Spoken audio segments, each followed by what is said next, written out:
From the golden fields of Saturday glory, strap on the helmet and into the huddle. It's Mr. Gridiron. Yes, in coverage I'm playing press. You can text, but if it ain't looking right, I'm swiping left. Next. Boy, don't hate the player, hate the game now. Killing it just won't be the same now. Boy, I'm balling hard in the pain now. Boy, I'm balling hard in the pain now. Boy, don't hate the player, hate the game now. Killing it just won't be the same now. Boy, I'm balling hard in the pain now. Boy, I'm balling hard in the pain now. What is up, everybody? This is another episode of Mr. Gridiron, episode numero 6. We have a great show today. We will actually have the VP of Communications for the Cotton Bowl, Mr. Scottie Rodgers, in at 9 o'clock. And after him at 9:30, at the bottom of that hour, we will have former UAlbany head coach Jared Ambrose on the show. Really looking forward to them. But while you're watching, make sure you click that like button. Completely free to do so, whether you're on Facebook, Twitter /X, whatever you want to call it, or YouTube. That is where we stream live. Make sure to click that like button. It's completely free. And like I said, this is a live show. So if you do comment during any conversation, if you have a question, if you have a comment, please make sure to leave it in the comment section and I'll get back to you ASAP. If you're listening to the show after it ends, give me 24, 48 hours. I will make sure to get back to you with a solid response. And you can find this platform on find this show anywhere you can find your favorite shows on Spotify, iTunes, iHeartRadio, and Amazon. With that being said, like I said, we do have a fantastic show. So let's start to dive in with our morning huddle. Put the ball! Let's go, family on 3. 1, 2, 3, family! 1, 2, 3, family. Gotta love that, right? The ACC now just joined the Big Ten and the Big 12 for support of a 2014 playoff. That seems to be happening, and that's probably what is going to end up happening soon. Now all eyes are on the SEC to see if the rest of the autonomy conferences all become in agreement and settle this 24 playoff rule. But they may get some pushback. As we all know, the SEC is one of the only teams to not play a game on Friday in general.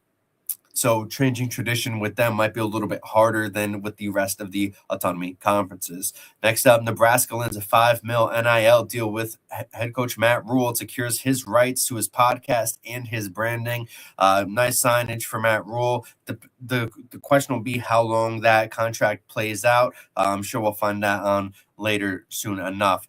Kirk Herbstreit has predicted his 2026/27 national champion, and he's going out to the ACC with the Miami Hurricanes with quarterback Darian Mensa now in play under center.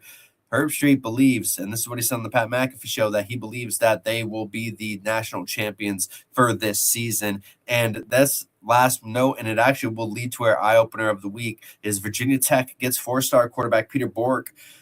He was the highest ranked uncommitted quarterback of the 2027 class, 4-star recruit. They beat out Georgia and Franklin's former team, Penn State. But that leads to the eye-opener of the week, so we will get right to that. It's pretty good. Let me write that down.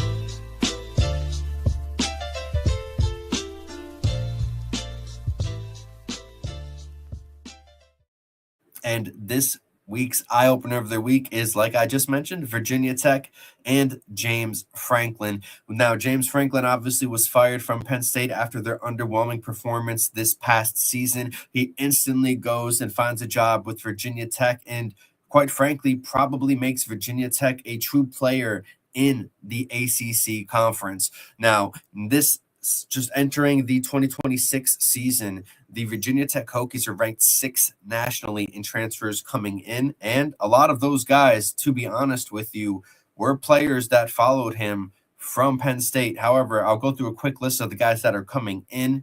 Deed Capper, sophomore long snapper. Samuel Okunula, defensive lineman from Colorado. He comes in as well. We get Justin Terry, offensive tackle from Ohio State. He's now at Virginia Tech. Curtis Jones from West Virginia, linebacker. Now he moves over. And then we start seeing a couple of the Penn State transfers. And Tysier Denmark is a red shirt wide receiver. He comes into Virginia Tech. We have probably the starting quarterback, Ethan Grunkmeyer. He comes in from Penn State to Virginia Tech. We have Kenny Wosley, a cornerback. He comes to Virginia Tech from Penn State. And Randy Aderica, a defensive lineman. He also is coming from Penn State But wait, there's more. Luke Reynolds, tight end. He is now going to Virginia Tech, as is Cortez Harris, edge rusher from Penn State. So is Malachi Williams, an edge rusher also from Penn State. On top of that, they have Eric Mensah, defensive lineman from Ohio State, coming in. Michael Troutman, another former Penn State player, inside offensive lineman. He will be going to Tech. And then they get a couple others as well. And Marlon Jackson, as actually a Louisiana Tech transfer wideout, as is Keyshawn Brown, from Duke. I really am a fan of Keyshawn Brown. I think that was a great pickup for the Hokies. But they also got Bryce Baker, quarterback from UNC. He sat behind Gio Lopez last year coming in. So seeing him come over, I think that is fantastic for the Hokies. But there's also a little bit more players as well. If we have Keon Wiley, was a linebacker from Penn State. He comes in, as does Nathan Totten, a punter from Marshall. He will be coming in. And I believe that is all of them. Jeff Exenor from Penn State. He is actually going to be there as well, as is Jaquez White from Troy. It's great to see him coming over there, cornerback from Troy. They also got Cam Chadwick, a cornerback from Connecticut, who is not a bad player at all. They also have Javion Hilson from Missouri, an edge rusher. So that class is fantastic to have. Like I said, in transfers coming in, Virginia Tech ranks number 6th in the nation. So that is a massive improvement for them. You like to see that.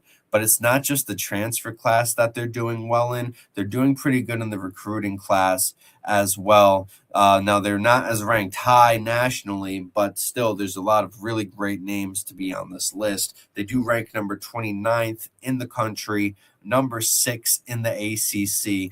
So that right there can't necessarily be sneezed at, I guess we'll say. Now I'll quickly go through a list. Now I'll actually show the list on the screen here for our audio-only listeners. I will still repeat the names that are being shown on this list. It is just for the sake of the visual listeners that they see this. And this is brought to you by On3/Rivals. And we'll go through who is going to be a Hokie in 2027. In 2026. This is 2026 class. They have Terry Wiggins, a linebacker, 4-star. He's from Coatesville, Pennsylvania. He is going to be now with the Hokies. They have Messiah Mickens, who I'm a big fan of, from Harrisburg, Pennsylvania, 4-star running back. Troy Hunt, quarterback, 4-star. Might see that. It's very interesting to see how that's going to play out, especially with Peter Bork now with the Hokies. So that'll be fascinating to see how that dynamic goes. They have Amari Polidor, a cornerback, a 3-star out of Laura, Maryland. So he's, getting that DMV area. They have Marlon Bright, offensive tackle from Wayne, New Jersey. He's a 3-star. Matthew Lama from Manassas, Virginia. So they got a Virginia guy in there, linebacker, 3-star. He's enrolled. Teron Richardson, defensive lineman, also from Virginia. He's a great pickup for a 3-star. They have John Patrick Oates, a 3-star tight end out of Winmore, Pennsylvania. They have Garrett Witherington, defensive lineman, 3-star. It's a good pickup. Roseby Lubentis, offensive tackle, 3-star from Blackwood, New Jersey, who I'm a fan of. He's in kind of since I'm based in New York, I kind of get to hear about the Northeast guys. He's a person that I'm a big fan of, so I can't wait to see him. Tyrell Grant, an athlete, 3-star out of Suffolk, Virginia. They have Tyrell Simpson as well from Leland, North Carolina, 3-star. Cameron Johnson, and a 3-star edge out of Virginia Beach, a little home state kid. They have Will Love, a kicker from Spartansburg, South Carolina. They have Pierce Peterson, a 4-star tight end from the Dodge Center, Minnesota, who I'm a fan of as well. And he's already in there.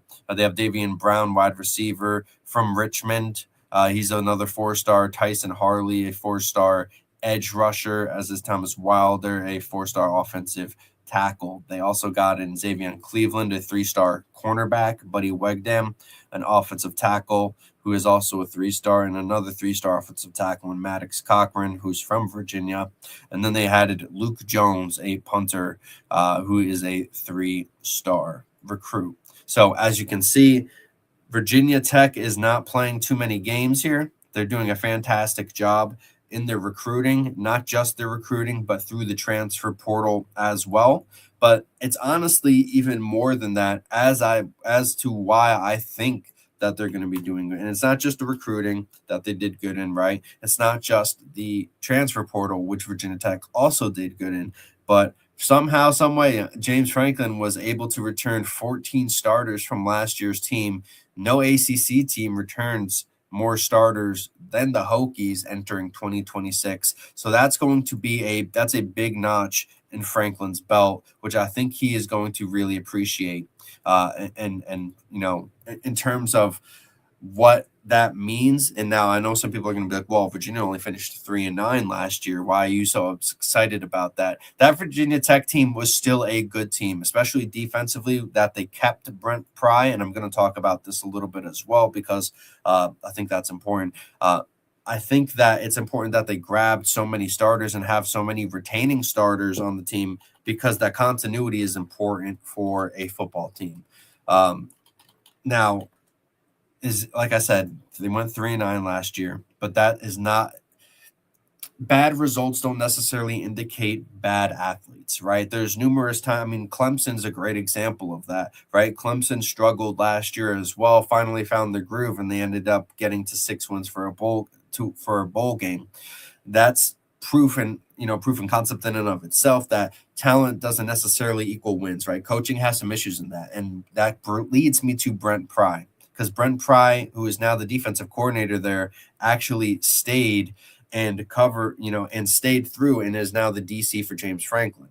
And people may not like that, but there's a reason why they should like that, right? Being a head coach signifies more than one thing, right? If you start as a defensive coordinator, you're primarily only focused on the defensive side of the football. When you're a head coach, and I've talked to multiple head coaches about this, you have to do much more than that. You know, if you're a defensive guy, you just can't look at the defensive side of the ball, because you have to know what your offense is doing. You're now the man responsible for everything. You're responsible for the special teams. And when it comes to a head coach, it's even for deeper than that, and at the college level, more or less, right? Because they have to deal with recruiting, they have to deal with the transfer portal, and I've talked to numerous coaches, and something that they've told me is that they feel more like a manager than a head coach and a football coach when they become a head coach. And that's because they have to do all of these other things, right? They have to do more than just focus on their side of the football. They have to do more than focus on the sides of the football, right? So there's much more about it.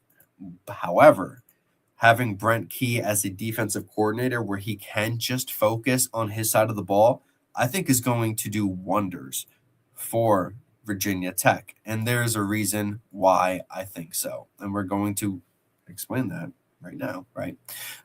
So Brent Pry was already a defensive coordinator, right? And he was a defensive coordinator under James Franklin. He actually pitched James Franklin the job at Virginia Tech. And how odd is it that a former head coach stays with the new staff as a coordinator? That is almost unheard of. But there's a reason why, and that's because of the success that they had at Penn State. Now, Pry was named the associate head coach and defense coordinator of Penn State at the start of January 2016, right? So in 2017, that season, the defense finished the regular season 7th in the nation and 2nd in the Big Ten in scoring. They only allowed 15.5 points per game in Pry's first year as a defensive coordinator, right? The defense also finished with a pair of shutout victories, and they allowed only more than 20 points in a game only 3 times. 7 times the defense held opponents scoreless in at least one half of games, right? So they had the Akron, Georgia State, Indiana, which isn't really not much in that year, Northwestern, but they also did it to Michigan, they did it to Rutgers, and they did it to Maryland. So they did it to multiple teams in the Big Ten. Penn State finished with 11-2 record that year, Fiesta Bowl win versus Washington. But not only is the success on defense, it's what he's able to do with his defensive players. He's allowed these guys to get drafted, right? In the 2018 NFL draft, Troy Apke, 4th round. Marcus Allen, safety, 148th overall. Christian Campbell was selected in the 6th round as well. So the next year, Pry's defense led the country in sacks with 3.62 per game, and they finished 4th in tackles for loss with 8 tackles for loss per game. is pretty nuts, right? The secondary also had one of its best seasons in Penn State history, right? With 13 interceptions on the year, and they allowed only a 53.6 completion rate. That is fantastic on every end. That is what you want to see from a defense. That is incredible. They held 3 opponents to 60 or less passing yards. And it's the first time that Penn State accomplished that since 1976. Cornerback Amani Oruware and defensive end Yetur Gross-Matos made all Big Ten first teams. And 6 players from the defense received all-conference coverage. In recognition, Sharif Miller and the aforementioned Amani and safety Nick Scott were also all selected in the following year's draft. And this is where it gets, pretty interesting as well, right? So in 2019, again, they finished amazingly. 8th nationally in scoring defense, allowing just 16 points per game, which is remarkable. And then they were 5th nationally in rushing defense and in first in forced fumbles. They had 22 forced fumbles on the season, that Penn State team under Brent Pry's defensive coordinator. And they were 7th nationally with almost 3.5 sacks per game. They had 45 on the year, which is also fantastic, right? That's when they had Micah Parsons. He won the Butkus Fitzgerald Linebacker of the Year, and he was a consensus All-American. Yetur Gross-Matos, once again mentioned here, he got first-team honors again, and he was selected in the second round of the 2020 draft, right? Now, all of that defensive production helped Brent Pry get a head coaching job at now, Virginia Tech. And obviously, as a head coach, it didn't necessarily go well for him. But with the way that Brent Pry is able to recruit on the defensive side of the ball, and we talked about the recruits and the transfers, there's a lot of big names on that list, especially on the defensive side of the ball, right? Multiple 4-stars, multiple returning starters that are familiar with Pry, that Pry helped recruit at Virginia Tech.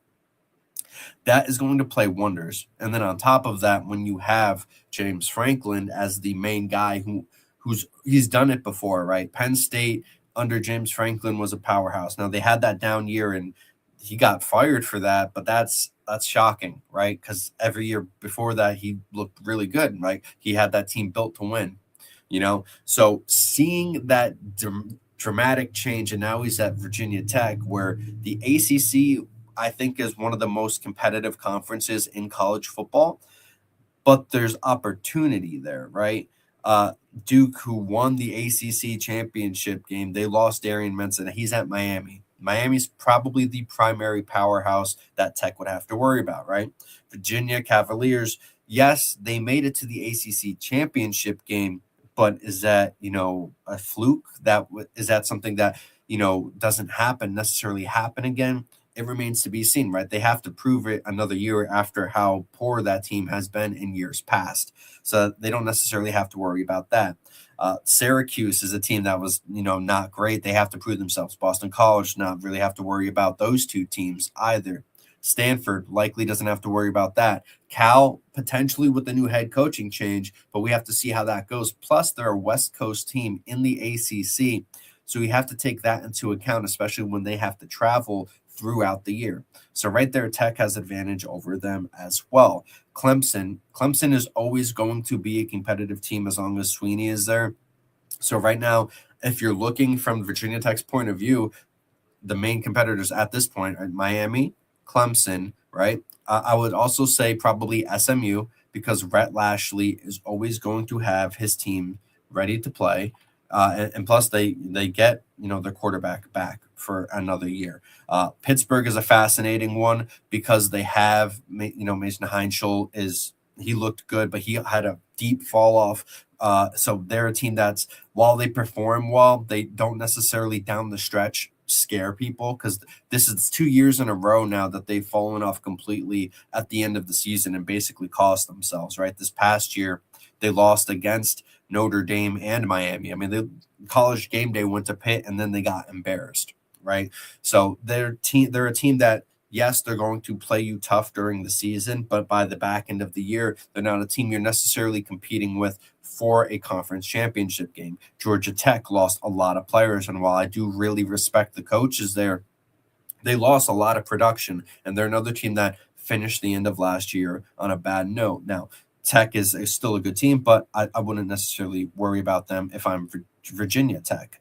Florida State, Mike Norvell is continuously losing players and commits. So they're another team that Virginia Tech probably doesn't have to worry about. Louisville, another team that's probably going to be good, as well as NC State. But do they have the pieces to truly compete for the conference championship? That's debatable, right? So that's probably a toss-up. Wake Forest proved a lot of doubters wrong, but they had a lot of holes in their game as well. So if you look at the ACC, it is wide open for a team like the Virginia Tech Hokies, especially under James Franklin and Brent Pry as defensive coordinator now, for them to really make an impact in the ACC. And I think that I don't know if they'll necessarily be conference championship players this year. I think they will contend. I think they will be a very good team. They're going to perform a lot better than their 3-9 record last year, especially with how many players they have brought in. With that said, there are some questions on the quarterback. I mean, obviously, Ethan Grunkmeyer has transferred over from Penn State. They have Bryce Baker, who also transferred over from UNC. However, those guys aren't necessarily ingrained, right? Grunkmeyer ended up was a redshirt guy. He's only in a sophomore redshirt season. He does have time under James Franklin, but does he really exude confidence, right? Bryce Baker sat behind Gio Lopez, and we saw how bad Gio Lopez struggled with the Tar Heels last year. So the question marks regarding the offense primarily surround the quarterback position. However, if James Franklin and that coaching staff can develop and build around that the way we saw Wake Forest build around that this past year, and they still managed, a 9-4 record. That is something to respect. That means that there is an opportunity, there is a blueprint for that to happen. And if there's a coach that I think can do that, it is going to be a James Franklin of the world, where we have seen him do stuff like that already. Now, like I said, he did have a down year at Penn State this past year, but that sometimes that happens. I mean, the year prior to that, they had him in the CFP. Like they had one of the best records in college football. So it's a mistake for anybody to kind of be sleeping on this Virginia Tech team, especially with the way that Franklin has had the Penn State team perform in and of itself. I mean, we talked about how many transfers that James Franklin was able to bring, that he had from Penn State, guys that he played a big role in recruiting.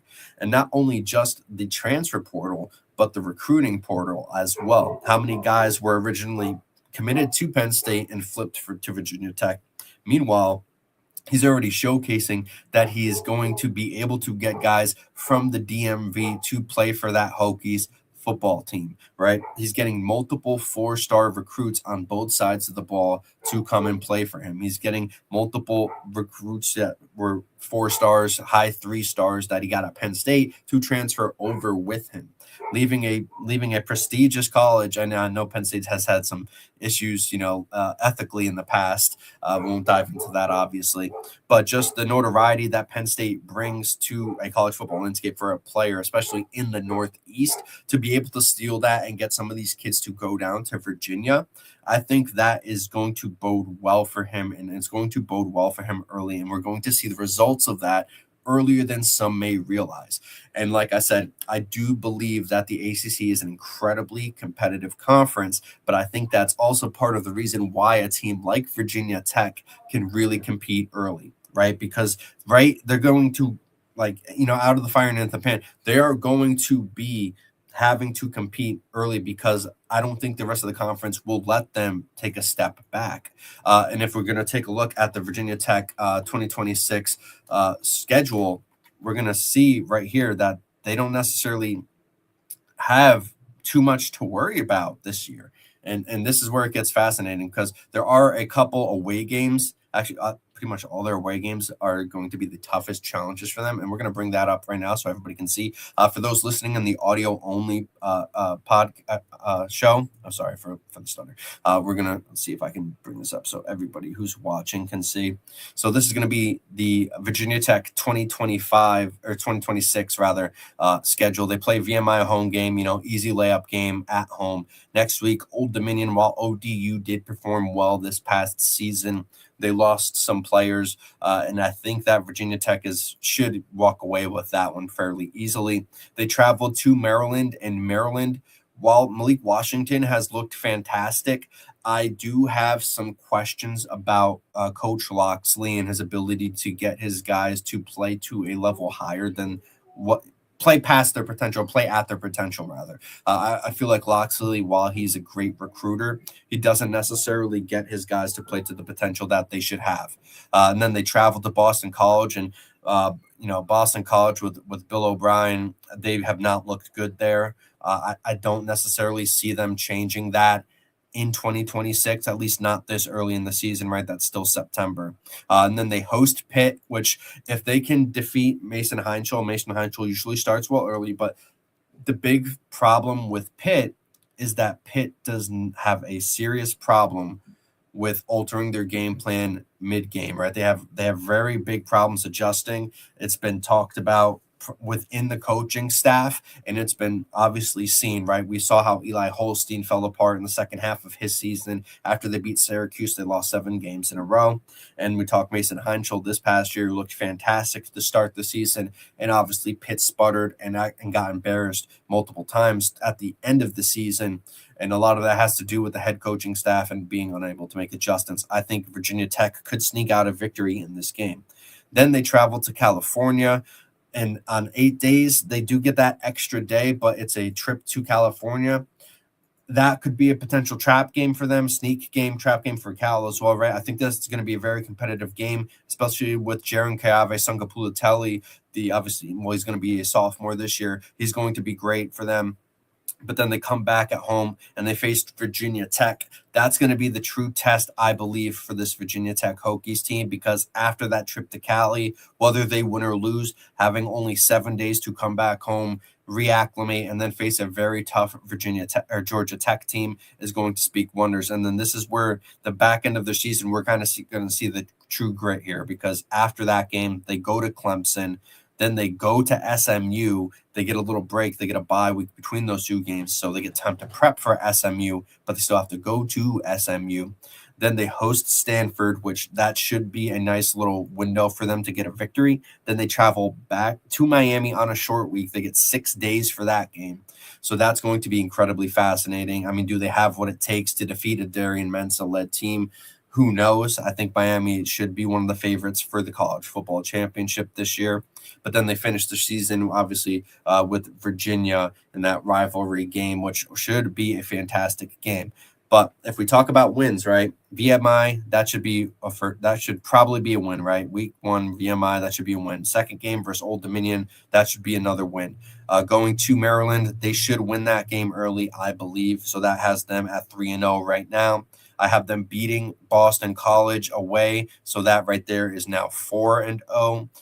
At home against Pitt, I think they can take this game early. I have them at 5-0 right now, and this is obviously, best case scenario for them. And then they travel to California. I think they win this game. I think they will be 6-0, and then they lose to Georgia Tech and go 6-1. I think they also lose against Clemson for 6-2, and I think they probably lose against SMU, so 6-3. I have them beating Stanford, so that is 7-3. I have them losing to Miami, so that is 7-4, and then I have them beating Virginia for 8-4. So I have Virginia Tech finishing with an 8-4 record in the first year under head coach James Franklin, which may not be enough to get them into the ACC championship contention, considering last year it was teams that were 9-5, 11-3. Obviously, Miami just missed out because of tiebreakers and stuff at 13-3. So 8-4 probably keeps them on the outside looking in. However, if you are a Virginia Tech Hokies fan, you have to be very pleased to even have that in the conversation, right? Considering they did finish last year at 3-9. I think that the continuity of bringing in a Brent Pry on defense, I think keeping him, while it may be seen by some on the outside as kind of like a weak move, like we talked about with the way that Brent Pry coached and his effectiveness at Penn State, I think that is going to play a major factor in their success defensively. I think it helps recruiting, and I think James Franklin being the guy at the top is going to be the real difference, because like I talked about earlier, speaking to a lot of head coaches, they tell me that they don't see themselves, especially in the head coaching position now, they don't see themselves necessarily as coaches per se, right? They still, I mean, the day-to-day, the practices, they'll go and talk to guys, you know, they'll make sure they coach their team, but they have to look at so much more, and especially outside of the stuff on the field, right? The recruiting aspects, the scouting aspects, and it depends on how involved the coach is, right? There's certain coaches that are heavily involved in the scouting and the recruiting process and the transfer portal process, while in other programs, they either lead that to a third party, and we've talked to Greg Nejma of Accelerate Sports Ventures about that. That's kind of stuff that he helps with the transfer portal. And there's other teams that rely primarily on their scouting department. Now, some coaches like to take all of that in and kind of put it to the side. Other coaches like to take all of that in and put a larger burden on them and their coaching staff instead. James Franklin is probably going to do the latter of that and make sure that he does what's best for his program, especially in a move where he wants to prove people wrong, right? After the way that Penn State fell apart, and while they did pick themselves back up a little bit last year after he was gone, just having that team flounder, I think he wants to prove himself a lot more, right? You don't want to leave on a black eye in the sport, especially for a guy that the year prior to that had one of the best teams in the nation. I think his ability and his coaching ability is very undermined sometimes. Like he does a good job taking control of the room. He does a good job being able to coach his guys and put his guys in the best position. And while sometimes those players don't perform at the NFL level, having them perform at the college level where things can be a little different, I think is incredibly important. So with with all of that being said, that is why I have James Franklin and the Virginia Tech Hokies, no longer Penn State, Virginia Tech Hokies are now my eye openers of this week. It's pretty good. Let me write that down.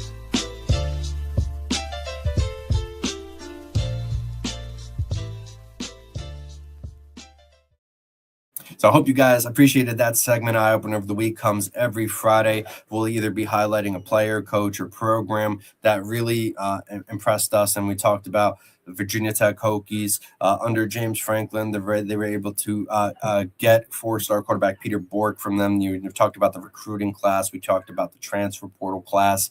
We talked about the retainment of Brent Pry. And we talked about the 2026 schedule and the opportunities there to make them become conference contenders as quickly as this season. With that said, if you're watching this show, make sure to click that like button. It's completely free to do so. And while you're doing that, make sure to leave a comment. This is a live show. If you like what you're seeing, if you have any questions, if you want any topics covered, make sure to hit that comment section and we will make sure to get back to you. If you're watching this after the show ends on the audio only version or later on YouTube, leave a comment and give me 24 to 48 hours and I will make sure to get back to you. And if you're watching on YouTube, make sure to click that subscribe button. It's completely free to do so, and it helps us out. Well, at the top of the hour, we will have, stay tuned with us because we will have Cotton Bowl VP of Communications, Scottie Rodgers, on here. We'll be talking quite a bit of stuff, to be honest, what got him into sports and pursue athletic communications. We'll talk about some challenges he's had, the reason why he took the position at the Cotton Bowl, and much more. It'll be a very fascinating conversation, and I can't wait to do that. But before we get Scottie on here, we will start with our next segment, and that is going to be the Film Room Flash.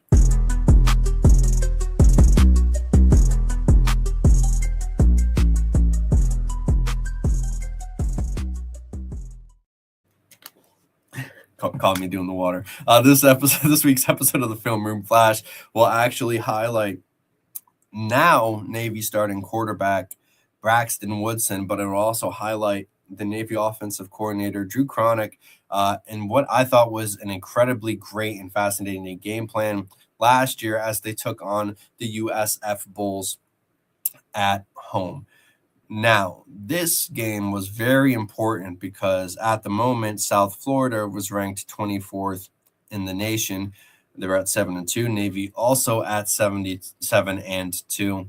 And there was a lot of interesting back and forth in this game. Navy got up early, and then USF started roaring back. But it was late in the fourth quarter that really made a big change in the way the game was handled and played. We're talking 34-30, fourth quarter, about 4 minutes in the game on 2nd and 10.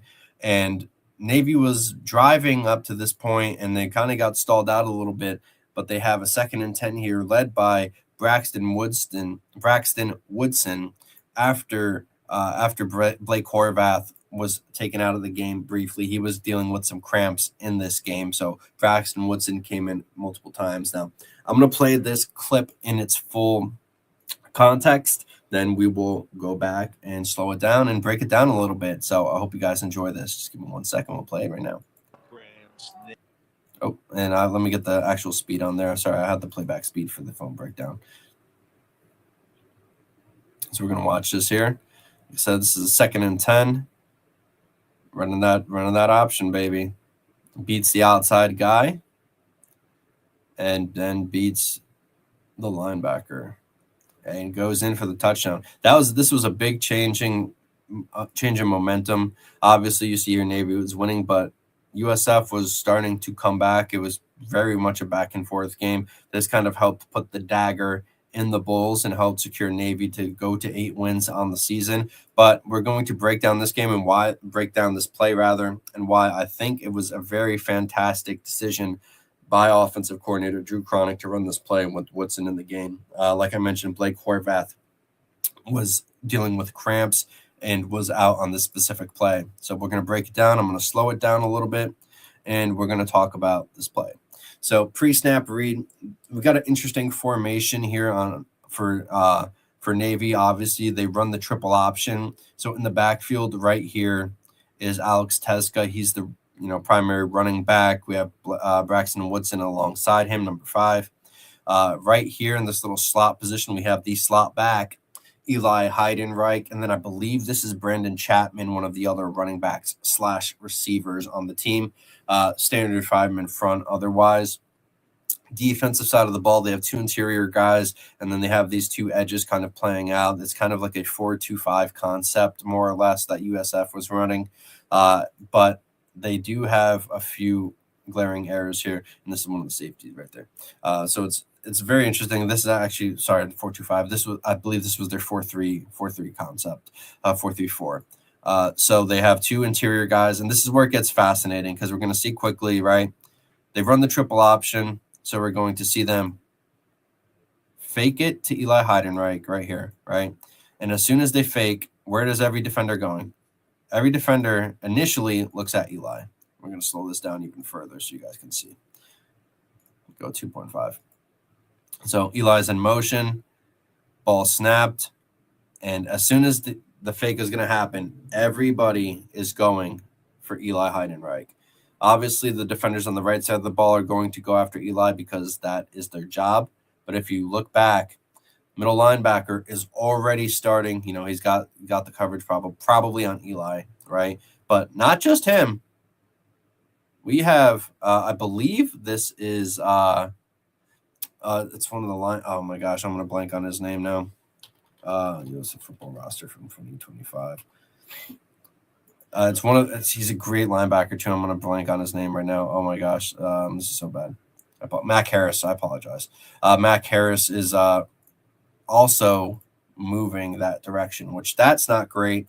As is this, the edge guy responsible for this edge over here. Now, all of them start to go right for Eli. Every single one of these guys, will play it back one more time. All of them go for Eli. As soon as Eli goes in motion, and by the way, up to this point, Eli was kind of killing them, so it's hard to blame them for taking so much into him, so much interest into Eli. But everybody goes there. He's going there, obviously. He's starting to see. I think he notices that it's going to be a fake. He's got a good eye on the ball, but everybody else does not. Everybody else is moving with Eli Heidenreich. So when he pulls it away, he's still chasing after Eli. He doesn't even see the pull away yet. The safety over here, this defensive back over here. I think he sees it, but no, he does not see it. He does not see it either. But these two finally see it, right? Mac Harris, after making the mistake, and I apologize, it took me so long to remember Mac's name. I apologize. Mac Harris finally sees it a little too late, though, right? As does Deshaun, I believe that's Deshaun Rucker, cornerback for USF. Yep, it is Rucker, number 22. So Rucker and Mac see it, but they see it a little too late, right? So by the time he pulls it, they're on their back foot already. Back foot, back foot, back foot. All three on this side are on their back foot. I'll play it further. And he overcommits to the edge. He's supposed to set the edge, and he does. He's pushing inside. He's doing his job, what he's supposed to do. He's trying to push into the pile, force them out. He does a bad job, and I think it's because 69 gets over a little too late that he over pursues on getting into the backfield. Right? I'm trying to give him benefit of the doubt here, because otherwise, considering how few times Navy throws the football, it doesn't make much sense for him to attack that way unless, he thought it was a pass. But I can only imagine because he was late, how late he was. He just wanted to try to make a play. And we'll go back over here. Now, one of the only people on the defensive line to see this happen, ironically, is, I believe it's him right here, number 40. He sees it right away. Based on the blocking scheme, the way he's blocking and his eyes are on the ball, he sees that Eli does not have the ball. He is one of the only players that sees it instantly. 34 does as well, but there's nothing he can do. He's just hoping that, I believe that's Chapman, or I think it's the tight end, rather. And he sees it too. So we're going to run back through the play. They're running a power concept. They have guys pulling over. He comes in the cutback, if I'm not mistaken. Or sorry, he cuts back over here. So we'll play it, go slow motion. Eli goes in motion. They have two pulling. He pulls. Sorry, that was Teska. Teska comes in, makes the block. 40 is the only guy who really sees it, but is too late. By the time, and he's just not athletically, number 40 is not able to get off the blocks or have the speed to get back there, right? Now, by the time he's past the block, right, there's a wide open gap here. Mac Harris put himself so far out of position that he is useless on this play now. You'll see him later in the screen, but he's useless. Deshaun Rucker, I don't know why he did not set the edge here. He just kind of attacked. This is as much as this is an offensive breakdown of how well that Navy and Drew Cronick played this out, it's also as much of a defensive letdown that USF staff had their guys play, especially against a team like Navy where they're consistently running the triple option. So we're going to run through this again. And they have two guys pulling here. They have the center and the left tackle pulling. Teska comes up, makes the block. Number 5 over pursues, so Teska doesn't go after him. Number 5 also over pursues. Number 40 sees it, can't get there. He's just not athletic enough to get there. And Braxton has the corner and the edge. Mac Harris, after getting caught on his back foot, finally gets off the block of 50, but he also is not athletic enough to catch Braxton Woodson, who is a fantastic athlete. And we'll go back and cut this through again, go a little bit faster this time so you guys can see it kind of break out. Pulling center, pulling left tackle. The running back is going to pick up, I believe it's him right here, if I'm not mistaken, because 15 over pursues. He gets 34. Number 5 over pursues, probably because the center has trouble getting, I think he trips up a little bit. However, the hole is already wide open, right? The left tackle now gets to block Deshaun Rucker, who for some reason does not contain the edge. Given the way the play is running, you want him to be a little bit further out because otherwise it just allows him to run wide open on the edge. 40, like we mentioned, was the only player on the defense for USF to see this play coming, and he's just a big boy. He's just not going to catch Woodson, right? Defensive lineman against the against a quarterback who runs like a 4.4 probably. That's just not happening. He's not athletic enough to get there. And then we see Mac Harris finally come in. Mac Harris is probably the most disappointing read on this play because he also had contained there, and he just completely lets himself get beat by the read, gets himself blocked by number 50, I think it is right there. Yep.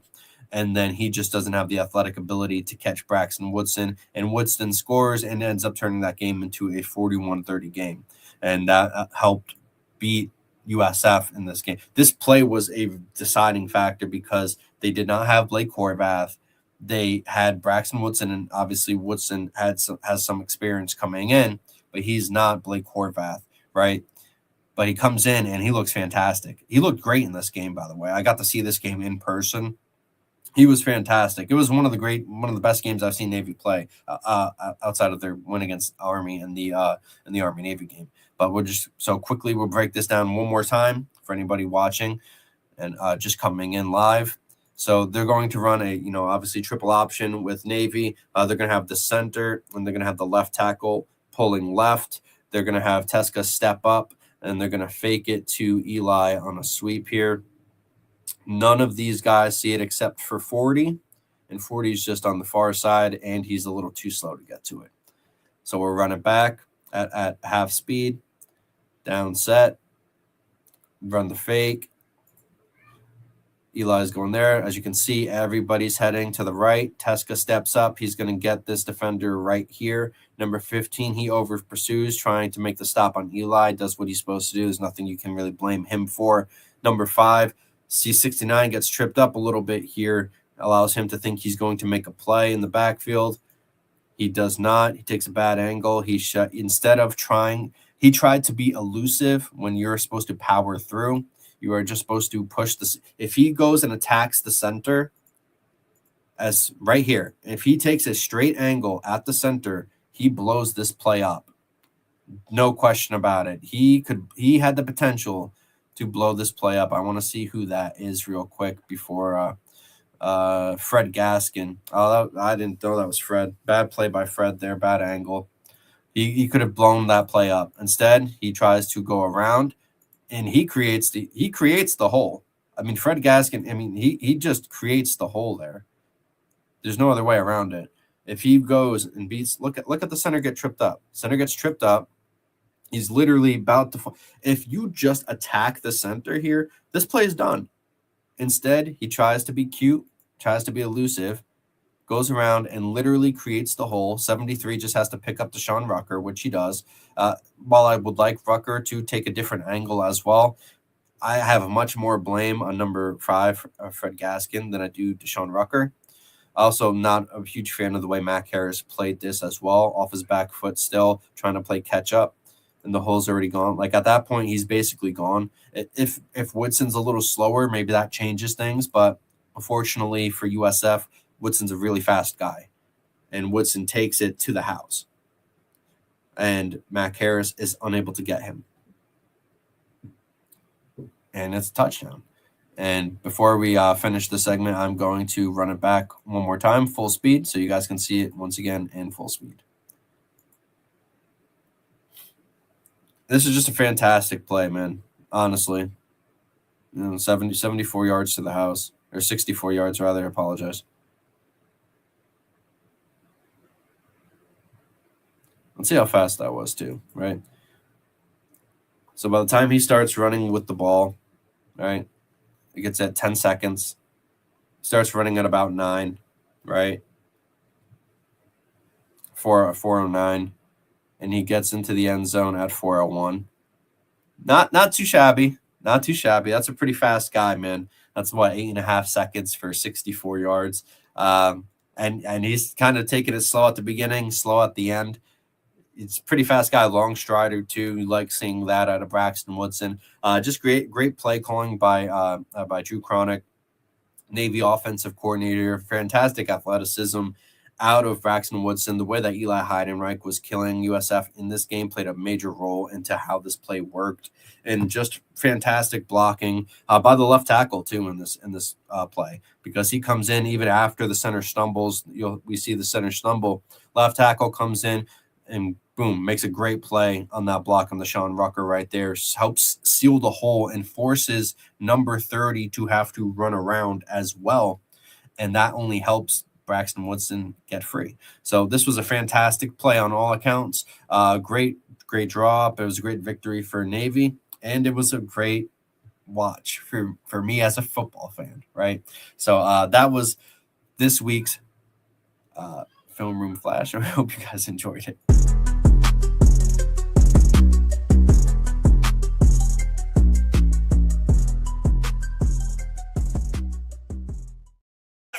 Started stumbling over my words a little bit there. I apologize on that end. But with that being said, I do want to give a shout out to Navy, Braxton Woodson. By the way, Braxton Woodson is going to be the starting quarterback for the Navy midshipmen this season. So really, really keep an eye on him and what he's going to do this season. I was fortunate enough to talk to him a couple times this offseason. I think he's going to be incredible. I don't know if he has this. I don't know if he has the ceiling as a passer per se as Blake Horvath, because Navy didn't really throw with him too much when he was in the game. However, with that being said, I think he has an extra dynamic and an extra gear that Blake didn't necessarily have, right? So I'm very curious to see how that will all play out for him. And I think it's going to be a good year for Navy football. I mean, I'm a big fan of what they got going on. Big fan of Brian Newberry. I think he's a fantastic guy as well. And it's hard to not be a fan, to be honest. It's hard to not be a fan. And the way that they've been able to adapt and not being able to use the portal and things of that nature and still being able to perform at a very high level, I think that's fantastic. I think that is something that goes under the wayside, to be honest with you. Because it's really hard to do, and they've continued to do it. And with Newberry, like, they just continue to keep getting better. So that's what I really enjoy seeing. But with that being said, we're getting close to the top of the hour, and we're going to have Cotton Bowl VP of Communications, Scottie Rodgers, on the show. We're going to talk about a little bit about college football. We're going to talk about his journey, and we're going to talk about why he chose to stay and remain with the Cotton Bowl. However, before we get to all of that, for anybody watching for the first time, we normally have player interviews and prospect interviews on the show. Try to promote those guys and what they're doing. Because the NFL draft was, about less than a month ago, we like to highlight some of the NFL prospects and players that are going on. And with that being said, we're going to focus on some of these guys that are just now getting into the league. With that being said, this week's conversation, I think I'm gonna go with one of the Northwestern guys, and that's gonna be edge rusher Aiden Hubbard. I apologize, my voice is not working today. My mouth is not doing the best, right? So I apologize on that end.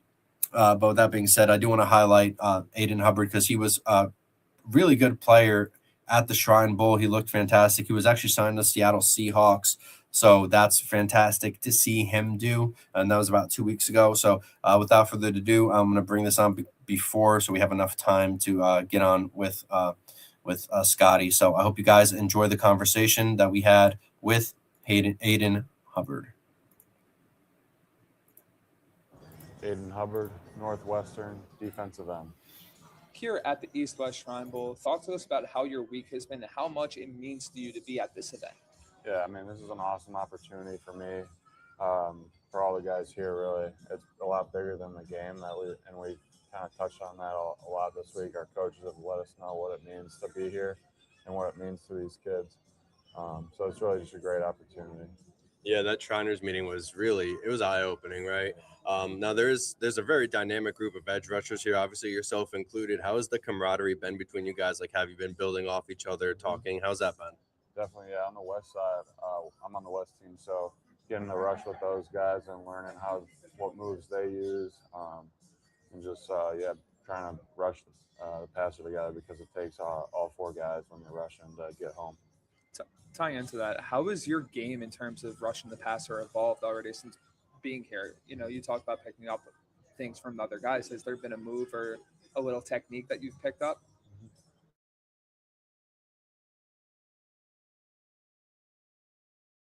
It's really just like playing faster. Everyone here has the opportunity and capability to play at the next level, so that just brings your game to a whole nother level as well. So I really feel like that's been the biggest thing I've noticed this week. And a big perk of being here, obviously, is working with a lot of NFL coaches. Have they been able to teach you guys anything that you may not have known while playing at college? Yeah, just little things with scheme, how to align differently and what to expect situationally, whether that's in the red zone, expecting more quick game, rollout passes, that kind of stuff, and QB run as well. A big thing of playing a defensive line position, specifically defensive end, is that it's an art form, right? You're balancing so many different things, counters, and trying to anticipate what a guy is going to do and try to counter that. Talk about your plan when it comes to rushing the passer and even playing the run. How do you like to approach things? Is there a preparation thing that you like to do before each week, before something like this? Kind of talk us through that. Mm-hmm. I mean, yeah, I like to go through film throughout the week normally. I usually like to start with run stuff early in the week and then transition to pass and then really start to study the O-linemen and how they're setting. But, yeah, you really got to set up your moves when you're playing D-line. You got to think a couple plays ahead, like just how you're going to attack the O-line, especially when it comes to pass rush. So I'd say just, it's all about setting up moves and understanding what they're going to do and how you should respond to it. And this is the culmination of your college football career. So what's been your favorite moment playing college football? I got to say the last game I had with my teammates, we played in the Detroit Bowl, the Game Above Sports Bowl, and it was a really fun game for us. We ended up having a pretty good game, especially like in all 3 phases. So it was a lot of fun getting to celebrate with my teammates one last time. Shifting away from the field, describe to us your ideal off day. What do you like to do? What does that morning look like? Are you sleeping in? Are you getting up early like you would on any other day? Kind of just walk us through what your favorite things to do are on a day where you don't have football. Definitely, yeah. So on a day off, I usually like to get an hour or 2 extra sleep, and then I like getting into the facility still, doing some mobility stuff, and then I really like the sauna and getting the cold tubs after like a hard couple days of practice. So off day, I usually like to utilize that, get some yoga in too, and then the rest of the day is usually just kind of laying low, watching some shows or movies, and getting some good food in. The yoga is such an underrated aspect of getting your body right. Now, I like to ask a lot of players this because a lot of players do either have like a superstition or a routine or a ritual that they do on game day. Does that apply to you at all? And if so, what is it? No, I really don't have any like set in stone like ritual I do. I'm not the most superstitious player, so my game day routine it's pretty similar for the most part, but there's nothing set in stone that I like to do. As guys are heading toward the next level, I love asking about mentorship and guys that they have watched, whether it be growing up or even when they're in college playing themselves. So tying into that, who's a player that you would love to have as that mentor figure or that role model figure at the next level? And the second part of that, if you could add any player's move arsenal to your own, what would it be and why? Yeah, I mean, there's plenty of guys that would be awesome to have as mentors at the next level. Some of the guys I watch a lot are like the Bosas and Trey Hendrickson, so those guys would be awesome to learn from. And then a move that I think is really effective is Aiden Hutchinson's spin move. It's just, I don't know if I'd be ever do that, but that's one move that's awesome. Yeah, absolutely filthy. Now, I mean, a lot of fans are going to be watching this, listening to this. What would you want them to take away knowing Aiden Hubbard? What would you want them to know about you? I'm just a very high effort player, very disciplined on and off the field. You know what you're getting with me, and I'm going to play my hardest for whichever team I land. I'm a big music guy. Music is something I feel like, especially before a game, can really set the tone. So when it comes to you, is there a key song that you go to? Not a key song, but I'll switch it up. I like hard rock, stuff like that, and then honestly just like instrumental music from like certain movies. One movie that I like is The Last of the Mohicans. That soundtrack kind of like gets you ready to like go out and play. It's like brings out like a warrior mentality. My last one for you, this is the culmination of your college football career. This is the culmination of everything you've done up to this point. But it's also started something new. After this week, a very hectic week where they're throwing a lot of things at you, a lot of different things at you. Now it's the march to the draft. Talk about what you want to accomplish in the game, and also talk about what your goals are over the rest of the draft process over these next few months. I think it's just every year it's just getting faster, bigger, stronger.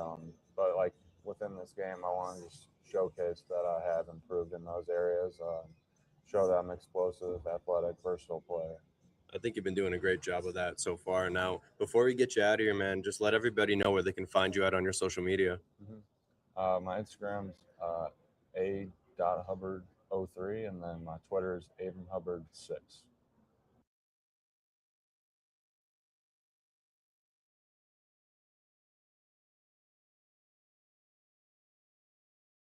That Mike was muted. Sorry about that. We want to give a big shout out to Aiden Hubbard. We're fortunate enough to talk to him at the 2026 Shrine Bowl, so I appreciate him taking the time out to speak with us. And he's now signed with the Seattle Seahawks about 2 weeks ago. We want to give a great congratulations to him. But with that said, it is the top of the hour, so I do want to bring on our next guest. He is the Vice President of Communications for the Cotton Bowl, and I do really appreciate him for taking the time out to speak with me. This is Scottie Rodgers. Scottie, thank you so much for taking the time out to talk with me. I do appreciate that. Thanks for having me. Yeah, absolutely. So for anybody listening who may not know you, they want to know, what got you into sports and what made you to decide to pursue athletic communications? I'm very, very fortunate to say that I'm finishing my 31st year working in college athletics in a full-time capacity. My working in sports, I'll try to give you the shortest version possible, because when you got 30-some years, it could get long. But the shortest version is I first got started working in sports in high school. Writing for my high school newspaper my senior year, and 6 weeks in, I got named co-sports editor. We ended up winning best paper in the state in our division. That turned into writing for my hometown paper, the Atmore Advance in Atmore, Alabama, which came out twice a week, and I had like one page to write for sports. I was doing that in high school, going into college at Alabama, and then when I got to Alabama after my freshman year, I wrote a little bit for the student paper, the Crimson White, my freshman year. And between my freshman and sophomore year, I was back home writing for my hometown paper. And I got a call with an opportunity to work in the athletic department. And so I drove up to campus, did an interview over the summer. And then that fall, I started working in the sports information, now athletic communications office. And that was the fall of 1992. If you know anything about college football, that fall of 1992 was historic in a number of ways, especially at the University of Alabama. So I was there for that ride, and fortunate enough to be able to go to the SEC championship game, the whole Antonio Langham interception of Shane Matthews. I'm in the press box at Legion Field in Birmingham, and then really fortunate to be able to go to New Orleans to see us beat Miami in the Sugar Bowl. So I tell people I know the exact day that I know that I wanted to work in sports, and that was January 1st, 1993, because I got to be on the field for the last 8 minutes of that game. And that iconic video where you see Gene Stallings being carried out on the shoulders, there's one version of that video that for about a millisecond in the bottom left corner, you can see my face, mostly my glasses, and I'm looking up at the video board at the Superdome, and I'm like, okay, I don't understand all of this, but this is what I'm doing. And really from that moment on, it just became, immersed myself in whatever opportunities I got to. Alabama, I was able to work in the athletic communications office there for 3 years as an undergrad. And all these years later, if I didn't have those 3 years there and the opportunities that happened there, I wouldn't be here today. So that's really where it all started. And my first job out of college, I worked for the Southeastern Conference office in Birmingham as an intern, and then I got promoted to full time. Ended up spending 5 years there. So that 3 years at Alabama, that 5 years at the SEC were truly the foundation pieces that got me here to where I am today. Yeah, isn't it great, man? Just like when you look back on that, the memories are what makes everything like worthwhile, right? Especially some of the crazy moments that happen in sports. I guess that's a good segue too for what I kind of wanted to ask you next. Like just being in that position and kind of working your way up and going from assistant and to lead roles in the communication. Like, what's been the most challenging experience that you've faced throughout your career, and on the flip side of that, what's been the most rewarding for you? I think the challenge overall has just been the evolution of the business. When I came into the business, the way we did things were totally different. We didn't have the tools. I mean, when I first started at Alabama, I didn't have an email address. Think about that. Yeah. We didn't have email. I didn't basically have email in college. I got it for the first time as an intern at the SEC.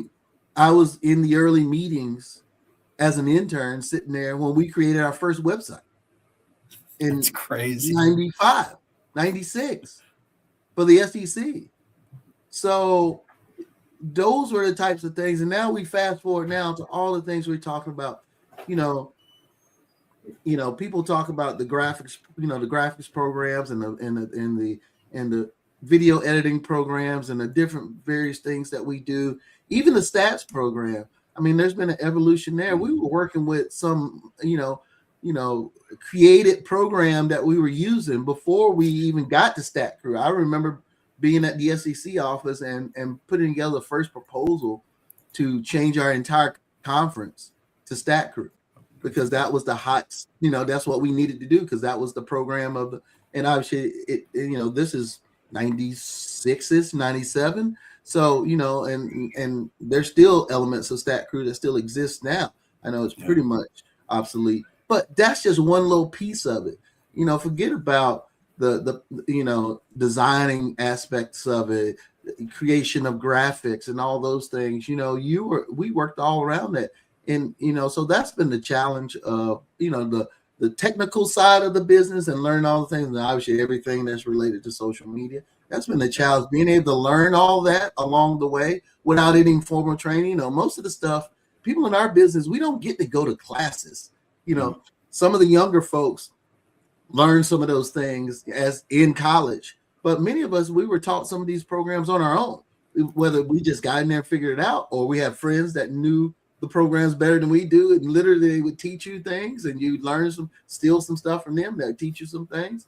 And then as you continue to grow, you have to move from being only a doer to a leader and to a strategist. And you have to learn how to be multiple things, because once you get into leadership roles, you're being asked to lead, you're being asked to direct strategy. And sometimes and many times you got to do work as well. You still got to be able to do the ground foundational things, but at the same token, you got to set strategy, you got to lead people, you got to hire, you got to fire, you gotta manage those things. And I think that's what a lot of people struggle with in our business when you get to that level, is just being able to manage all that, because not many people can just lead and manage or just do the work. You got to do both. And when you're working a job that has a lot of demands on your time, it becomes very, very challenging. The rewarding part has been the people. If you know me, this won't come as a surprise, and anybody listens to this interview, is that I know a lot of people, and I've been fortunate enough to get to know a lot of people because of the various stops I've had in my career and the various people I've been able to work with, work alongside, work events with, the things that we've been able to do. And it's just been really, really rewarding to create those relationships, have those relationships, cultivate those relationships, maintain those relationships. It really is a beautiful thing. And it's the best part of the business. I've been able to do some great things, be at some events, experienced some things, and those have been very rewarding too. But honestly, the people that I've been able to do it with over the years is really, for me, the most rewarding. Yeah, I think I completely agree, right? Just knowing people, right? Getting to meet people throughout the process, I think, and tying back into your first half of that answer, I think that's kind of where technology has made things a little different, right? Because I mean, now me and you get to talk through a screen, whereas if, 20, 30 years ago, that wouldn't have been possible at all. And on the other hand, it's made it, easier in that extent, but it also could potentially harm what the output could be by taking away human elements, because they don't necessarily have to talk to people the same way that, used to have in-face communication with in the past, right? So it's so fascinating seeing the sport kind of change, and not even just the sport, right? Just everything about technology in general kind of changed the way we operate things. And I'm curious too, because I wanted to ask you, obviously, when you go with marketing strategy and publicity planning, because you played a part in that, throughout your various stops, like what external variables are worth accounting for? Because we talk about, changing technology, but is there other outside forces that could potentially change something with the way you handle an approach? Maybe like an event on a similar day where you have to plan for something, or people or personalities of that nature. It really goes from event to event. You have to work around it as it relates to what we're doing. I'll give you a perfect example. Our 89 Classic was a semifinal game. It was on January 10th. One of the most ironic thing was it was on my birthday. The game was being played on my birthday. So that didn't matter. It wasn't a big deal. Nobody cared about my birthday except for me. But that's okay. But starting that week, the game was on a Friday. Starting that Monday, the weather forecast at that time looked like we were going to have this major snowstorm. It was going to be crippling. It was going to be all these things. And then we just started getting bombarded with questions and inquiries about the game and playing the game. And, there were still a small segment of people who were still misinformed. The fact that we play at AT&T Stadium, which is an indoor facility, and we don't play at Cotton Bowl Stadium, and we haven't. I mean, that was our 16th game at AT&T Stadium. So some people are like, well, will the game be canceled? Well, no, the game won't be canceled because we're going to be playing indoors. Now, the ability for people to get to the game was potentially going to be a challenge. So we had to do a lot of communication, putting out statements, multiple statements that late into Monday, into Tuesday, Wednesday, and Thursday, to let people know that we had a plan in place, that we were thinking about the safety of everybody. When you think about a big event about like that, people are thinking about the teams that are going to play the game, and maybe the fans. And of course, we're thinking about that. But you also got to think about the individuals who are working the game, the people who are coming to do the job that help this game happen. They're just like anybody else trying to get to from the various locations, whether they live locally in the region, or maybe coming in as a part of the ESPN broadcast. All those things are factors in communicating to everybody to let them know the measures that's going to be in place so they could get there safely. The weather wasn't great, but it didn't turn out to be as bad as it was first forecast, and we were able to play the game, had a great game, and all those things, and made sure that we could do everything we possibly could do to help the safety of individuals that were traveling into Arlington to get to AT&T Stadium for the game. And so those types of things. So while all that's going on in the background, you got pulled away maybe from some of the things that you would normally be thinking about as it relates to getting ready for a game and operation. But you have a plan in place. We have a great group of people that come in to help out on our media operations team, on our game operations side. So you have to be able to shift and be like, hey, you got to take care of this because I have to do this. I mean, at one point, I spent the better part of the entire day in a room just sitting in front of my screen doing interviews, just doing Zooms. I couldn't, because that was what was needed for me that day, and maybe being able to do a couple of emails here and there and stick my head out and be like, are we doing this? Are we doing that? What's happening here? What's happening there? That was a part of what needed to happen. And you have to be able to be flexible. And that's why you have to have a great plan. You got to have a great plan, and you got to have great people to help you execute that plan when it comes to major events, because you as the leader have to be able to adjust, You have to be able to deal with the things that come up on the fly, because every event, there has been no sporting event in the history of life that have gone off perfectly. Not one. Spoiler alert, it looks like that way when you see it on TV. I don't care if you're talking about Super Bowls or World Cups or the Goodyear Cotton Bowl Classic. No sporting event has ever been flawless. So you have to have the right people to be able to step away and be able to deal with all the various things that comes up at the last minute. Yeah. I mean, you answered what I was going to ask you. Now I was going to go on a little segue, like, how do you handle stuff like if you're a little short-staffed or something pops up? But, like, I mean, you kind of answered it, right? Having a good plan, being able to be, malleable, right? Being able to change things on the fly. I think that's important. And you did a great job, expressing that in that answer. I appreciate that. But I did want to ask you, too, you spent a long time, with the Cotton Bowl. I believe you were a part of the operations staff in and of itself before taking the director of communications role in 2020. And then now you've taken a new role as the comms vice president. So what went into your decision making on A, being a part of the Cotton Bowl, and B, taking on the vice president role? The Cotton Bowl is obviously the most unique entity that I've had in my professional career. You're right. Starting with my time at the SEC, I started as a volunteer, coming in and just helping out. But with my predecessor, Charlie Fiss, one of the greats in our business, I got to meet him through at the time, the SEC and the Big 12 had a relationship with the Goodyear Cotton Bowl Classic, and in meeting Charlie at our conference, at our national convention, COSIDA, now College Sports Communicators, he at one point just said, "Hey, why don't you come, volunteer and help out?" And I did that, and that turned out to be my first year volunteering turned out to be my last year working at the SEC. And then I went on this 21-year journey. As I went to multiple jobs, I just kept being asked back and going back as a volunteer. They just kept asking me back. I kept wanting to go back, and even as I took different jobs,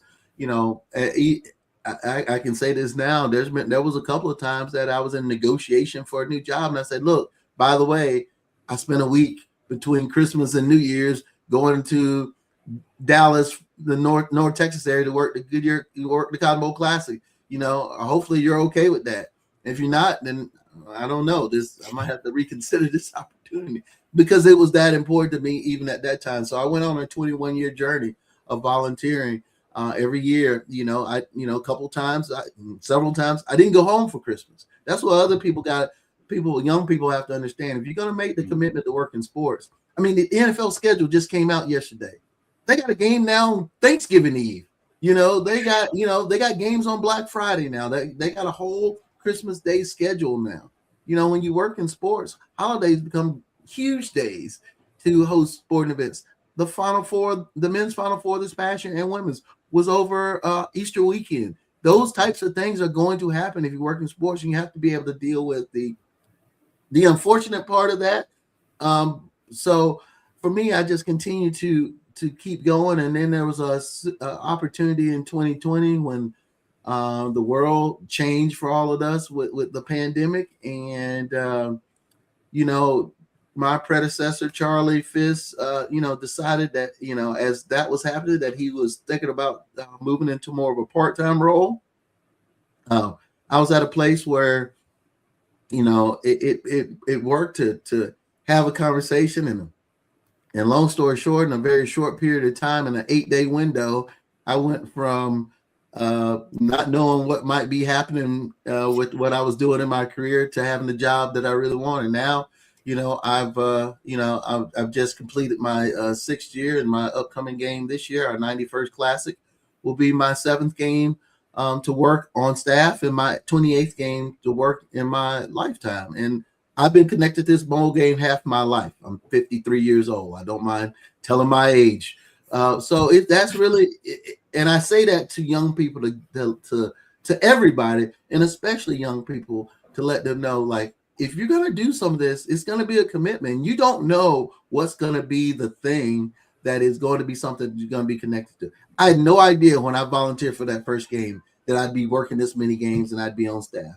And during that 21-year journey, I didn't come back to volunteer eventually have a job. It just happened to work out because I was there. I was a known entity. I knew a lot of people. I got to know a lot of people. I had done good work. They knew who I was. So when that opportunity happened, it was an easy transition to go from, we need to replace Charlie. We got somebody right here who knows us very, very well. We know him very, very well. And it's worked out. And I've been able to come in and bring my own flavor. But most importantly for me, I wanted to make sure to carry on many of the traditions and the foundational things that Charlie had created, because honestly, a lot of stuff wasn't broke, and I definitely wasn't going to try to fix it. So and that's been a great thing. And Charlie's still been involved in various ways with our game, and hopefully he continues on as long as he wants to. And that's been really fun for me. Yeah, it's got to be rewarding, right? Just coming as a volunteer, and then 20 years down the road, like, oh, I'm in this position now. It's fantastic. Plus, I mean, I'm sure it helps that not just coming back every year, you proved you're a reliable person too, right? And that plays a big role in that kind of thing. So that's fantastic to see. But I wanted to get your idea. I wanted to hear your thoughts too, because obviously I'm sure you've heard that the college football playoff is continuously looking to expand and alter. So how does that continued expansion alter event planning when it comes to the Cotton Bowl, and how do you think it could potentially affect the event in the future? We're a lot of conversations as it relates to this topic. Our bowl game is evolving from an event that used to be 6-7 days with multiple media availabilities in person to an event that, that is being pared down to 2 or 3 days with maybe only one media availability here in the Arlington, North Texas area. Whereas we have to do things leading up to in a virtual space, similar to what we're doing right now. And being able to have that content available to the media that's interested in our game through the various platforms that we're able to provide that content to. So we have to be adaptable because the landscape is changing. We went from, we've gone from the traditional bowl concept when they had the BCS to then the CFP with 4 teams. Now we had the CFP with 12 teams, and it seems like in some and not so distant future, it'll be the CFP with X number of teams, and how that's going to affect it. And we have to understand that the events that we're able to do for whatever period of time, the teams and media and the fans are going to be in the North Texas area, we have to make them the best they possible be. We may get one shot at something. We may get 2 shots at something. But the point is that we got to take the best of what we do and also be creative and make sure that we make it the best possible experience for, those are obviously the key groups, the fans, the teams, and that includes every aspect of the university. When I say the teams, obviously the travel party, the administration, the university, everything that happens as it relates to the university that's going to be here, and then the media that's covering the game. Because look, our game is a part of a championship event, a championship tournament, which has multiple weeks of games. And we have to look at that as a part of the larger whole, because that's really important. And now you're looking at, everybody understands March Madness, and look what's happening with March Madness, by the way, what's happening there. So now you're talking about, conference championships in football now to basically the entire month of December through the better part of January, as it's currently constructed, is a championship event. You can almost count conference championship as a part of the tournament, because it's a piece of it. Those games happen on Friday, Saturday, and the bracket announcement is on Sunday. So that whole weekend is turns into, and then it obviously goes from there.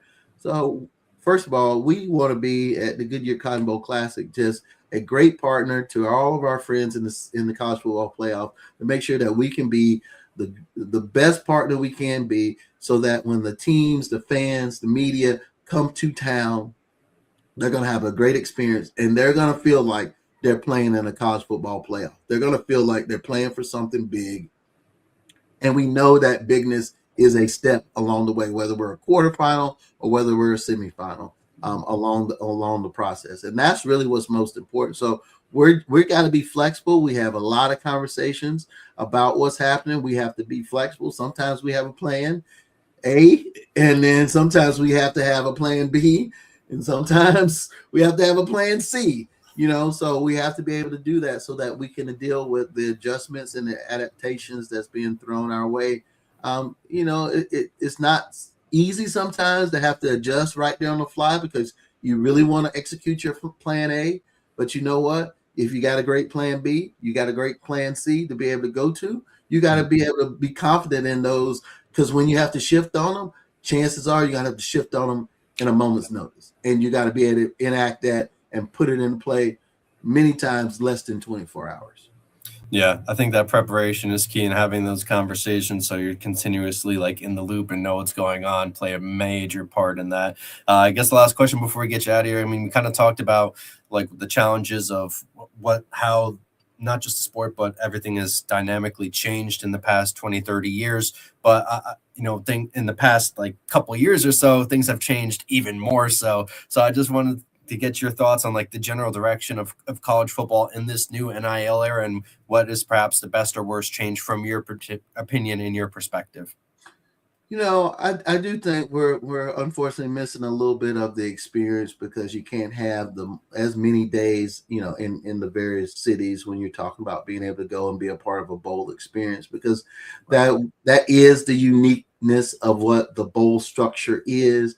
I don't care if you're our CFP bowl game like ours or any of the other bowl games that are part of bowl season. That is the uniqueness. These bowls were created to create an experience for people. You got to remember, some of these kids when they go to these games, that is the first time in their life they have been to that city or that area of the country. So people are really excited about trying to showcase things that they can see, things that they can do. Now we understand, at least for the CFP bowls, it's a business trip. They're trying to win a national championship. We totally get that. But how can we still give them a little bit of experience? How can we still give them a taste of where they are so that can then look back on? Because that's the thing. It's just, we want somebody, we're making experiences that's going to last a lifetime. Yes, we might give them some sort of, gift or some sort of item. But when they look at that item that's hopefully on their wall or in their trophy case, when they look back at it 5 years, 10 years, like, man, I had a great time at the Cotton Bowl Classic. Mm-hmm. We didn't win, but you know what? We had a lot of fun doing X. We had a lot of fun hanging at Y. We had a lot of fun doing Z, and yes, we want people to remember, especially if they win, they obviously going to have a lot of great memories, but we want people to have great memories regardless of the score. Because that is what's going to last a lifetime. Those stories are going to be told over and over again when they have those reunions, and they're brought back to celebrate championships, to celebrate great teams. They want to be able to tell those stories about what they did when they were in our area. And I think that's really important. So how we can continue to find the opportunity to do that in the limited windows that we have is going to be very, very important going forward.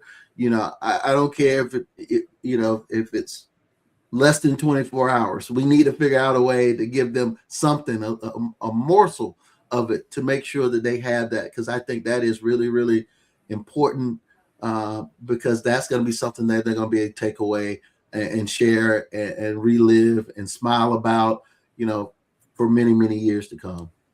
Yeah, my thing is, I think with the playoff, what I would love to see is just to have the bowl games be incorporated with whatever the new playoff format is, right? Like if it's 24 teams, have X bowl game be, for the first round leading up to you guys in the quarters and the semis. At least some way to like get the kids, like you said, get the kids to travel and experience that, like the Mayo Bowl with the thing of mayo, or the baked beans bowl, Boca Raton, where they had a big thing of beans, fun stuff that they can enjoy other than the game itself. But Scottie, I know we ran a little late, so I do apologize for taking up a little much of your time, but I do appreciate you coming on. Before we get you out of here, is there any social media or anything like that you would like to promote before we let you go?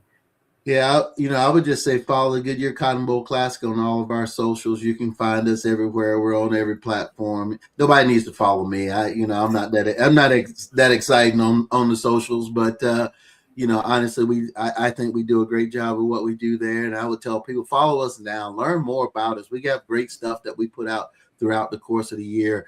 from the great things we do. You can learn about our game. You can learn about the work we do in the North Texas community. So just find the Goodyear Cotton Bowl Classic on whatever platform that you're on, because we're everywhere. And just follow us, like us, comment, amplify the things that we do, because I think I know I'm biased, but we have a lot of great things that we do, whether it's related to the game or in the community through our Cotton Bowl Foundation. I would love people to learn more and get to know us more and be a part of the experience of who we are as an entity in North Texas. Yeah, and I think having you as a figurehead and a spokesperson, more or less, to be part of that and helping to promote it, I think is a great move by the Cotton Bowl. Scottie, thank you so much for coming on, and I hope I get to talk to you again sometime soon. Thanks for having me. Yeah, of course. That was Scottie Rodgers of the Cotton Bowl, Vice President of Communications. I got promoted in 2024. I really do appreciate him taking the time out to speak to me. I hope you guys all enjoyed that conversation as well. Like I said before, this is a live podcast, a live show, podcast, whatever you want to call it. Make sure to hit that like button. It's completely free to do so. If you leave a comment now, I'll make sure to get to you guys. If you leave a comment once the show ends on the audio only format or on YouTube, give me about 48 hours. I will make sure that I get back to you guys all as quickly as I can. But with that said, I do have our next guest in the green room right now. He's former head coach of the UAlbany Great Danes. I really do appreciate him taking the time out to speak to me. It is Coach Jared Ambrose. And Coach, thank you so much for taking the time out to chat with me, man. I appreciate you.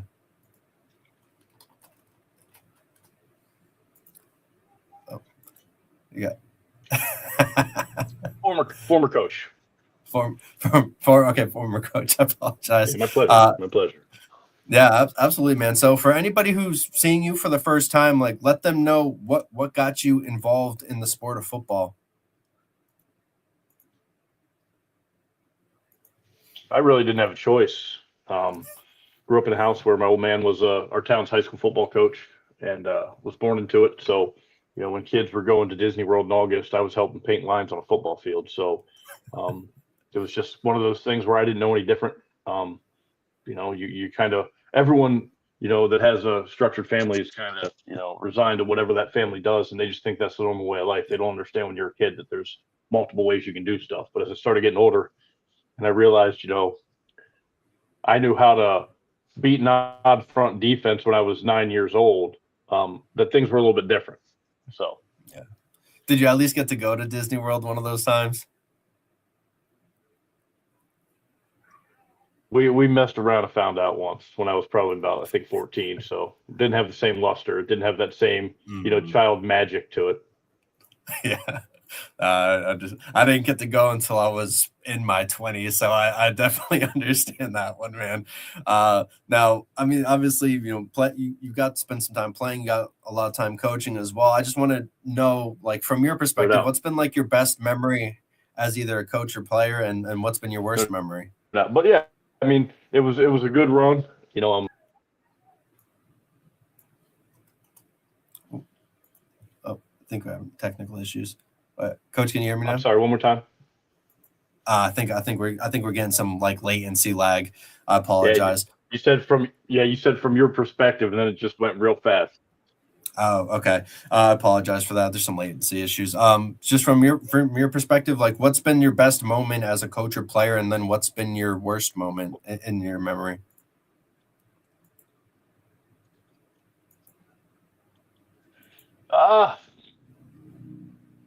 Probably best moment as a coach. I would say Towson. When my brother and I were at Towson had won 4 games in the conference in the Atlantic 10 in like the past 5 years. And there was a point where we were 27-3 over 4 seasons in the CAA. So like that type of turn in a program that people don't know about, because all respect to Towson, it was great for me and my family. All 3 of my kids were born there, but there's no name association with that school. Like, you don't know that Towson's a 25,000 undergraduate university that's 10 miles north of Baltimore. It's what's a Towson, right? It's not like an Albany or a Delaware, which are, capitals and states in our union. So I would say probably that experience was my, high point as a coach, just because, we took something that wasn't supposed to be and made it happen. I would say probably the low point for me, it was a dual flip. I'm at Delaware for the second time, and we go to the Final Four in that weird COVID spring, and then you fast forward to Thanksgiving. I got fired, and I got a ring from the year I got fired, and that was kind of the first crack in my mind that I don't know how much longer I want to coach, because just everything around the game is not, it's the purity's gone a little bit, and this was pre NIL. The portal had started. We did a global pandemic and opened a portal, and then did NIL within 18 months. This was still pre NIL. So that was a pretty low point, because I felt like, I'm an alum from Delaware. I have a degree. I felt like that could have been my final spot. Right. So yeah, that highs and lows, baby. Yeah, that's definitely, the way that sport, I feel like it's always been a little bit politicized, right? But I feel like the way that things are going now, it's more so, it's less about the coaching and a lot of outside politics come in and play, especially when we see like private equity now getting their hands in sports and things of that nature. But I did want to ask you too, like, I guess kind of tying into that, because you've worked with multiple FCS programs, like how important is that, like recruiting and like relatability to players and coaches, like to gaining an edge in your recruiting area, right? Because other big programs are recruiting the same kind of areas and players as you. So how do you guys kind of gain an edge in that regard? To be quite honest, it used to be everything, and now it's like, depending on the size and scope of the program, the group of 5 and the Power 4 level recruiting, nobody cares about relationships anymore. It's money. There's a couple, random, different kids out there that are old school kids who want to be recruited and have the right fit, go to the right school, but 7 out of 10 kids are just like, how much money can I get out of this on the front end? And then, the odd and ugly truth is it's seeping its way into FCS football.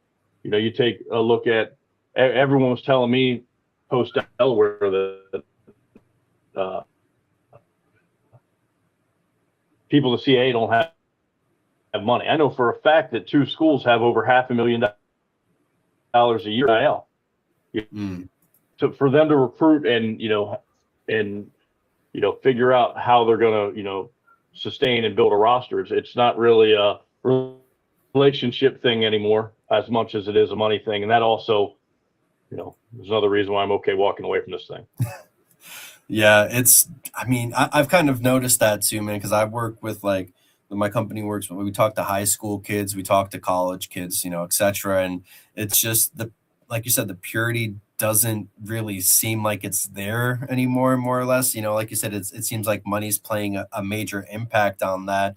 And we might see that even more now that they closed the spring portal. So, I wanted to, guys trying to get bigger bags and all these third parties coming in. So I wanted to get your thoughts too. Like, what are your thoughts on them ending the spring portal, and how does it affect not just roster building at like a grand level, but like roster building at a smaller school level too? It makes it infinitely harder, because when you are subjected to a playoff format, so it's like, for example, for a Division II school, they have different rules and guidelines. Same with Division III, where they can pretty much almost go all year round. They're ready more. But you take FCS Group of 5 and Power 4, and or Group of 6 and Power 4, and the race to fill your roster from Thanksgiving until the beginning of February. And really, it's not even the beginning of February, because it's when classes start in January. It's absurd. And you take like schools like, for example, Indiana, who's playing into February, and they're losing the number 1 overall draft. They lost a lot of guys. So then it comes back into dollars and cents. How big is your support staff that's not on the field coaches? Because those are the ones that have to pick up the slack and make sure that, all the recruiting's getting done, the correct decisions, because, you can't subject the product on the field to what, hasn't happened yet. or what the future may be with building a roster. So it's a dollars and cents game. I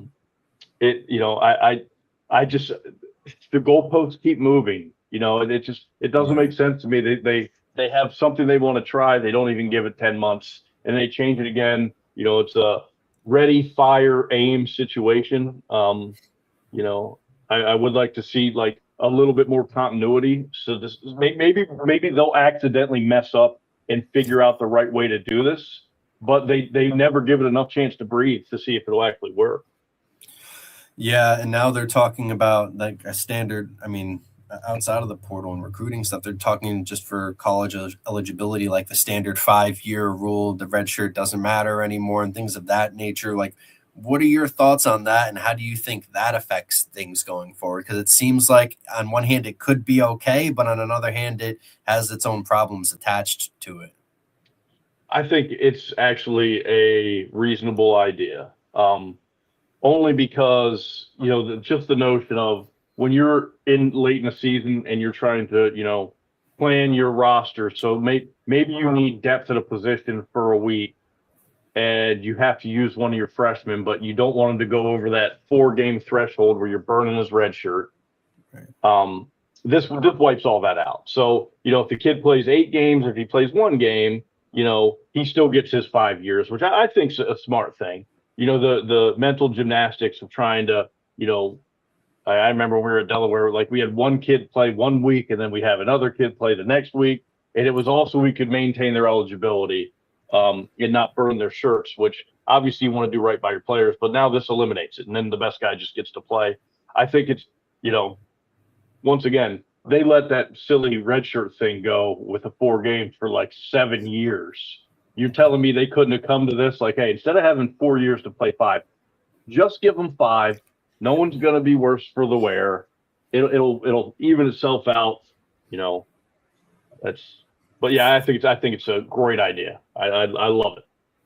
I guess tying into that, what are your thoughts on like some of the eligibility issues that we're seeing like before this gets implemented, like the Trinidad Chambliss thing with his injury and transferring up from a lower level? How do you think that those guys should be given that extra waiver? Or do you think it's more of like, hey, like you've been in college for 6-7 years now, it's probably time to move on? I think if they have a legitimate case, I mean, like you look at Trinidad Chambliss and he was one of the best quarterbacks in the SEC. So obviously there's some leverage built into this discussion because he's that good of a player. And he may have gotten hurt walking up the stairs in the cafeteria at Ferris State. And that might be their medical, red shirt that they're trying to use. I don't know. But like, I think if you have justifiable cause in that, hey, I got hurt. This was what happened. I wasn't able to do this. Yeah, I think you should be able to get it. I don't think you should be able to buy it. I like everything shouldn't have a dollar sign on it. There's got to be guardrails. And I don't think because you're playing in the SEC, you should be able to, just bulldoze everything to get what you want so your quarterback can come back next year. I think there's got to be just cause. And I think, if you do that, then, yeah, I mean, the problem is the NCAA doesn't want to deal with it anymore. So they'll make it look like they're really examining everything with a fine-tooth comb. But at the end of the day, they just want it off their table so they can be out of the papers and out of the spotlight. They got enough problems in their house right now than having to deal with medical red shirts.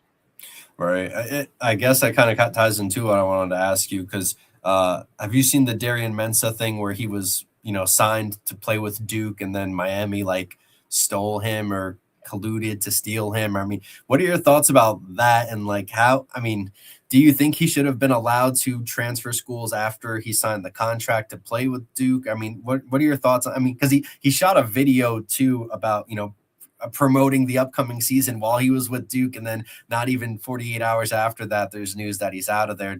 I would love to hear your thoughts on that. Yeah, I do think that he should not be allowed to play.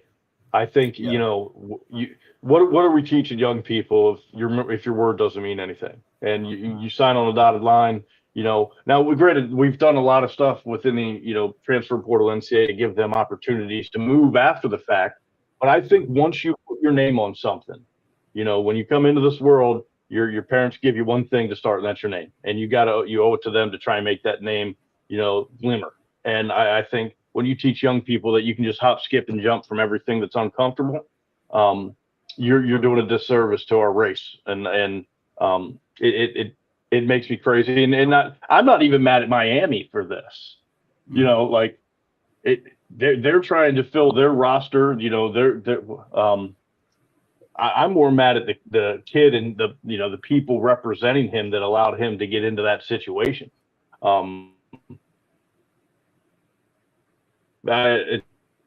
It's just a nasty. The tampering, it's gonna keep happening. There's no regulation there. How do you stop it?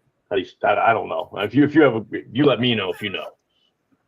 No, I wish I had an answer. Like you said, I don't really blame Miami either, because I mean, like you talked about before, they were a team that was playing into January. So how do they really have time to deal with all of that stuff? I mean, I don't blame them, but when one school has to sue to stop a player from going to another school, I think that's where we're kind of the plot kind of jumps off for itself. Okay, I thought this was college athletics, and it's becoming a whole more business oriented thing where I don't think a lot of people are. This too, a lot of universities and programs just aren't prepared for that stuff.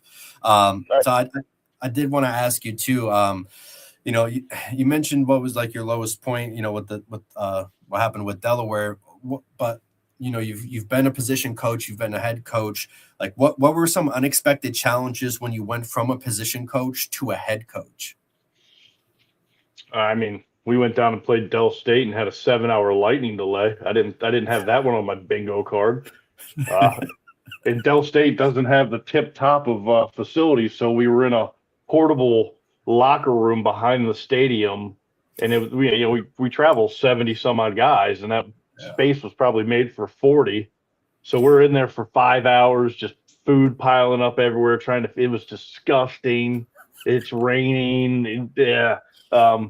So that's not one that was on my bingo card for sure. When you start coaching and you realize you're dealing with people, and then you kind of climb the food chain, and then you become a coordinator and you're dealing with people, and then you become a head coach and you're dealing with people. I think that the biggest things that kind of struck me as odd is I really learned after this that I'm way too trusting of a person. If I could go back and do it all over as a head coach, I wouldn't trust a single soul. And, as sad as that might sound, I think that's probably the best way to go about business, so you can make sure people are doing, good works, and, you can protect yourself from the things, the wolves in the shadows type thing. But I do think that, that also is a byproduct of where this game has gone from where it started, at least when I started there. When I started coaching college football in 2003, we had an amazing staff. I mean, one of the guys is the OC at Auburn now. We're coaching at a small Division II school. We've had college football Hall of Famers come through that staff, and we just had a great time. Every day it was who can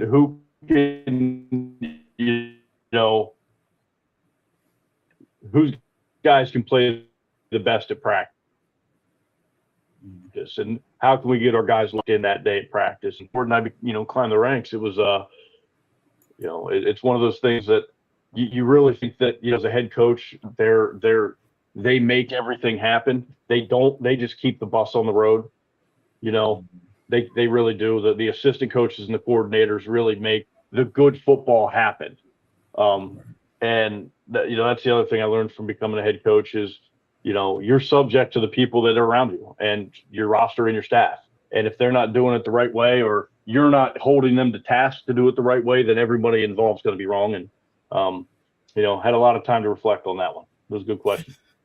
Yeah. But I've talked to a few head coaches, and they've kind of told me similar stuff. When they jump from a position coach or coordinator spot to a head coach, they feel more like, some coaches have viewed they feel like a babysitter, not just for the players, but for everything around it, and more, or some other coaches have used a manager, because you're not really dealing with as much on-field stuff, XO stuff as you are with every other aspect, plus the recruiting, plus the transfer portal, plus dealing with comm staffs and, the administrations and things of that nature. It's much more of a managerial type of thing than just being a coach, right?